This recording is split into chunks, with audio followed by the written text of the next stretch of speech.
देवदार के घने और काले पेड़ों के बीच छिपा देवगिरी रेस्ट हाउस किसी पुरानी कब्र सा लग रहा था। रात और पहाड़ों से उतरती हुई घनी धुंध ने पूरी घाटी को अपने आगोश में ले लिया था। शहर की भीड़ भाड़ से दूर एक शांत जगह की तलाश में आया लेखक कबीर अपनी कार से उतरा। सामने 2 मंजिला खस्ताहाल पुरानी इमारत खड़ी थी।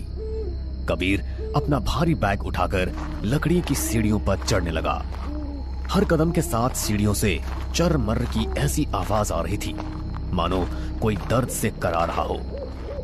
दरवाजे पर एक बूढ़ा चौकीदार रामू काका लालटेन लिए खड़ा था। उसके चेहरे की झुर्रियों में एक अजीब सा खौफ जमा था। बाबूजी, आप आ गए। मैंने कमरा नंबर 4 तैयार कर दिया है, लेकिन अगर मेरी माने तो रात होने से पहले वापस लौट जाइए। मौसम ठीक नहीं है और ये जगह भी। अरे रामू काका, मैं तो इसी शांति और सन्नाटे की तलाश में आया था। शहर के शोर में मेरी नई किताब का प्लॉट ही दिमाग में नहीं आ रहा था। आप मुझे बस एक अच्छी सी चाय पिला दो, फिर मैं अपने कमरे में जाऊंगा। और यहाँ डरने वाली क्या बात है? शांति और सन्नाटे में फर्क होता है बाबूजी। यहाँ जो सन्नाटा है वो मुर्दों वालों का था। वो खैर, आप चाय पीजिए। मैं लकड़ियां रखाया हूँ अलाव के लिए। रात को दरवाजा अंदर से बंद रखिएगा और चाहे कुछ भी हो जाए, रात के 12 बजे के बाद कोई भी आवाज आए तो दरवाजा मत खोलिएगा। रामू काका कबीर को चाबी थमाकर जल्दी से नीचे अपने छोटे से सर्वेंट क्वार्टर की तरफ चला गया। कबीर ने कमरा नंबर 4 का भारी लकड़ी का दरवाजा खोला। अंदर सीलन और पुरानी किताबों की अजीब सी महक थी। कमरे के बीचों बीच एक बड़ा सा पलंग था और कोने में एक पुरानी सी डेस्क रखी थी। कबीर ने अपना सामान रखा और खिड़की के पास जाकर बाहर देखने लगा। बाहर सिर्फ अंधेरा और धुंध थी। हाँ, क्या शानदार जगह है। डरावनी, रहस्यमयी, मेरी हॉरर नॉवेल के लिए एकदम परफेक्ट सेटिंग। रात गहराने लगी थी। कबीर अपनी डेस्क पर बैठा टाइपराइटर पर उंगलियां चला रहा था, लेकिन उसका दिमाग सुन्न था। तभी बाहर तेज हवा का एक झोंका आया और खिड़की का शीशा जोर से खड़का। कबीर की नजर डेस्क के पुराने आधे खुले दराज पर पड़ी। उसने दराज को खींचा।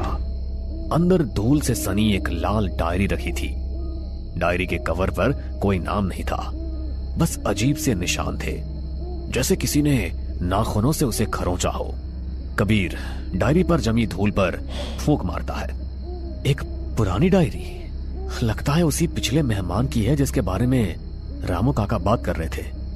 हाँ, देखे तो जरा इसमें क्या लिखा है। कबीर ने डायरी का पहला पन्ना खोला। पन्ने पीले पड़ चुके थे और लिखावट लाल स्याही से थी। उसने पढ़ना शुरू किया। रात के 12 बजे हैं। बाहर तूफान तेज हो रहा है। कमरे में सीलन की बदबू से मेरा दम घुट रहा है। अचानक लाइट बंद हो गई है और कोने में रखा अलाव बुझने वाला है। कबीर की आंखों में एक अजीब सी उलझन छा गई। उसने अपनी घड़ी की तरफ देखा। समय 11:59। जैसे ही घड़ी की सुई ने 12 का कांटा छुआ, कमरे की इकलौती पीली बत्ती फड़फड़ाई और तब से बुझ गई। कबीर के रोंगटे खड़े हो गए। उसने झटके से अलाव की तरफ देखा।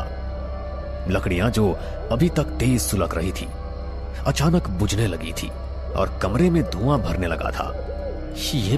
ये कैसे हो सकता है? ये सिर्फ एक इत्तेफाक है।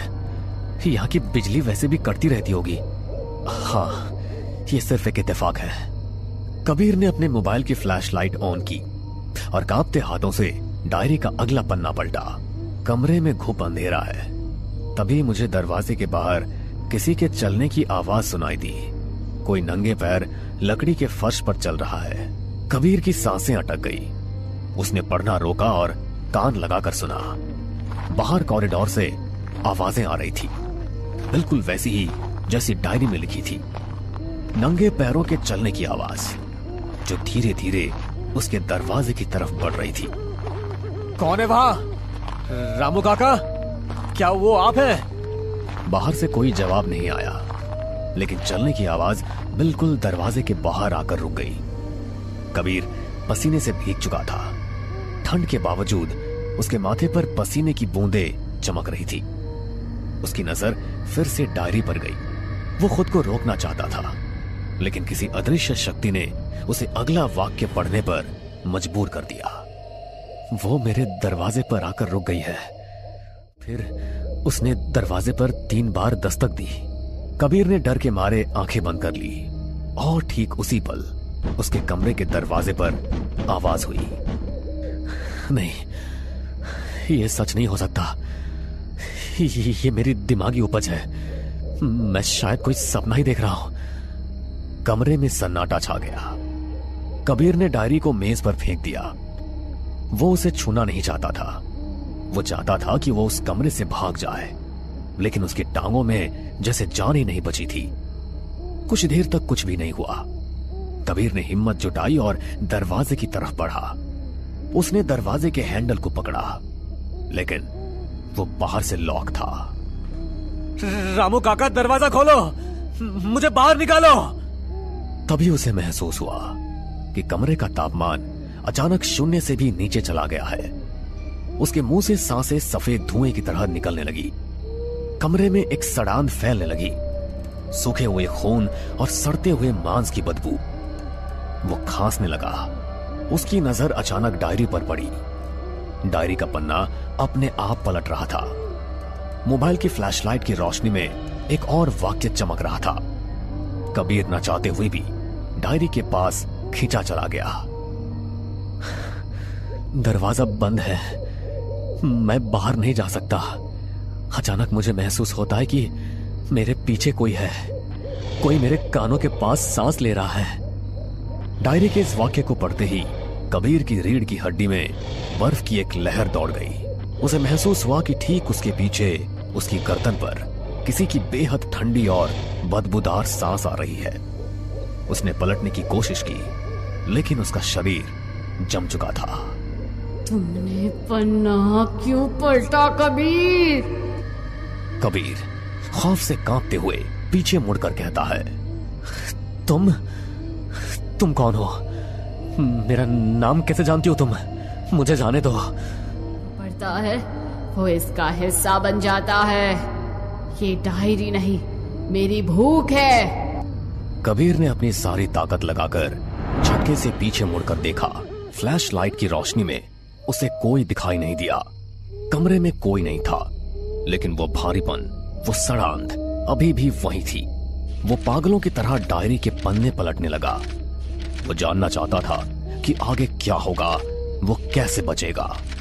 इसमें बचने का रास्ता जरूर होगा, जरूर होगा। ये क्या है? मैं पागल हो रहा हूं। मुझे हर जगह से आंखें घूरती हुई महसूस हो रही है। कबीर ने महसूस किया कि दीवार के हर कोने से, पेंटिंग के पीछे से, अलमारी के शीशे से हजारों लाल आंखें उसे घूर रही है। वे आंखें जो इंसान की नहीं लग रही थी। कबीर को महसूस हुआ कि कोई अदृश्य ताकत उसे धक्का दे रही है।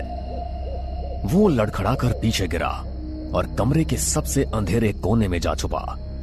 सामने से एक परछाई आकार लेने लगी, एक औरत की परछाई, जिसके बाल हवा में तैर रहे थे। चेहरा पूरी तरह से गला हुआ था। तुमने मेरी कहानी पढ़ी कबीर? अब तुम्हें मेरी कहानी जीनी होगी। मेरी मौत अधूरी रह गई थी, उसे पूरा कौन करेगा? देखो, मुझे माफ कर दो, मैंने कुछ भी नहीं किया। मुझे बस यहां से जाने दो। तुम जो मांगोगी मैं तुम्हें दूंगा। कबीर के एकदम चेहरे के पास आकर उसकी आंखें कबीर की आंखों में झांकते हुए, मुझे तुम्हारी सांसें चाहिए, मुझे तुम्हारी कलम चाहिए। कबीर ने खुद को बचाने के लिए हाथ पैर मारे, लेकिन वो परछाई किसी धुएं की तरह उसके आर पार हो गई और सीधे डायरी में समा गई। कमरे का माहौल अचानक शांत हो गया। बत्ती वापस आ गई। कबीर जमीन पर पड़ा हाफ रहा था। क्या ये सब खत्म हो गया? क्या वो चली गई? कबीर लड़खड़ाता हुआ उठा। उसकी नजर डेस्क पर रखी डायरी पर पड़ी। वो खुली हुई थी, सिर्फ एक आखिरी पन्ना बचा था। वो डायरी की तरफ बढ़ा, उसके हाथ अपने आप किसी सम्मोहन की तरह डायरी की तरफ बढ़ रहे थे। उसने डायरी उठाई। आखिरी पन्ना बिल्कुल खाली था। कोई लाल स्याही नहीं, कुछ नहीं, बस कोरा कागज। ये आखिरी पन्ना खाली क्यों है? इसके आगे कुछ क्यों नहीं लिखा हुआ है? सस्पेंस खत्म कैसे होगा? तभी इनकी रोशनी खिड़की से अंदर आई। रामू काका बाहर से चिल्ला रहे थे, बाबूजी, अरे दरवाजा खोलिए, सुबह हो गई है। आपने रात भर दरवाजा क्यों नहीं खोला? कबीर ने राहत की सांस ली। उसने मुड़कर दरवाजे की तरफ कदम बढ़ाए, लेकिन जैसे उसने अपना पैर उठाया, उसे लगा जैसे उसका शरीर लकवाग्रस्त हो गया हो। उसका एक हाथ अपने आप डेस्क पर रखे उस पुराने पेन की तरफ बढ़ गया। ये मेरा हाथ मेरे कंट्रोल में क्यों नहीं है? मैं ये पेन क्यों उठा रहा हूं? नहीं, मुझे दरवाजा खोलना है। रामू काका, रामू काका, दरवाजा तोड़ दो। रामू काका। कहानी अभी अधूरी है कबीर। मैंने कहा था ना, मेरी कहानी तो मैं जीनी है, और जो जीता है वही लिखता है। कबीर की आंखों से आंसू बहने लगे। उसका शरीर उसके बस में नहीं था। उसका हाथ पेन पकड़कर डायरी के उस आखिरी खाली पन्ने पर जाने लगा, लेकिन कबीर का हाथ चलने लगा। पेन कागज पर रगड़ाने लगा। कबीर अपने ही नजरों के सामने अपने ही हाथों से वो लिख रहा था जो उसके साथ अगले ही पल होने वाला था। दरवाजे के बाहर कोई रामू काका नहीं है। वो मेरी आवाज की नकल कर रही है। मैं मुड़ता हूं और वो मेरे ठीक सामने खड़ी है। वो मेरी तरफ बढ़ रही है। नहीं, नहीं। बाहर रामू काका ने जोर से धक्का देकर दरवाजा तोड़ दिया। कमरे के अंदर सन्नाटा था। सिर्फ खुली खिड़की से आती ठंडी हवा डायरी के पन्नों को फड़फड़ा रही थी। कमरे में कोई नहीं था, न कबीर न उसका सामान। बाबूजी, हे भगवान, एक और गया। रामू काका की नजर डेस्क पर खुली पड़ी उस लाल डायरी पर गई। वो धीरे धीरे उसके पास गए। डायरी का आखिरी पन्ना अब खाली नहीं था। उस पर लाल ताजी स्याही से लिखा हुआ था, और वो स्याही अभी भी गीली थी।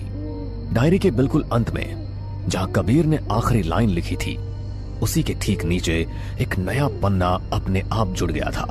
बिल्कुल खाली और कोरा पन्ना इंतजार कर रहा था अपनी अगली अधूरी कहानी का। हमें पूरा यकीन है दोस्तों कि आप लोगों को ये कहानी जरूर पसंद आई होगी। अगर आपके साथ भी कुछ ऐसे अनकहे किस्से हो चुके हैं तो प्लीज हमारे साथ शेयर करें। हम जरूर अपने चैनल पर उनको दिखाएंगे। हमारी ईमेल आईडी नीचे डिस्क्रिप्शन बॉक्स में दी गई है, तो प्लीज हमारे वीडियो और चैनल को शेयर एंड सब्सक्राइब करें और बने रहे हमारे साथ ऐसे ही अनकहे किस्से और कहानियां सुनने के लिए।